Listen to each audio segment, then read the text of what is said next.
How to make your Fortnite account hack-proof in 2025 by enabling 2FA with simple steps and the fastest guide. Before we start, make sure to leave a like and drop a heart in the comments. As always, let's start from the beginning. First, open Google browser. Remember, you can do all these steps on any device, even from your phone. In Google, search for Epic Games Login.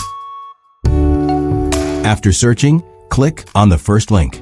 It will ask you to sign in. You can log in to Epic Games using your console accounts like PlayStation, Xbox, or Nintendo. You can also sign in with your PC, mobile email, or Connect accounts such as Google, Steam, Apple, Facebook, or even Lego. This keeps your Fortnite progress, purchases, and friends safe across all devices. After signing in, look at the left side menu and find the password and security option. Then click it.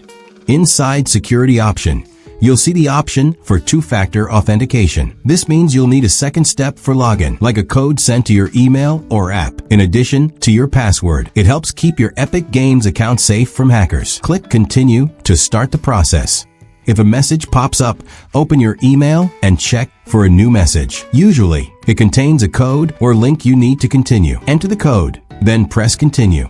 Now, you can set up two-factor authentication in two ways. Using an Authenticator app like Google Authenticator or Authy, which gives you secure codes, or using SMS, where Epic sends a code to your phone every time you log in. Choose whichever is easier for you. Personally, I find SMS simple, so I'll choose the SMS method. Adding a phone number means linking your number to your Epic Games account. This helps with login security, sending verification codes, and even recovering your account if you ever get locked out. Enter your phone number and press Continue. You'll receive a 6-digit code via text. Type the 6-digit code and press Continue to finish. And that's it. Your Fortnite 2FA is now enabled. Thanks for watching, and don't forget to like the video.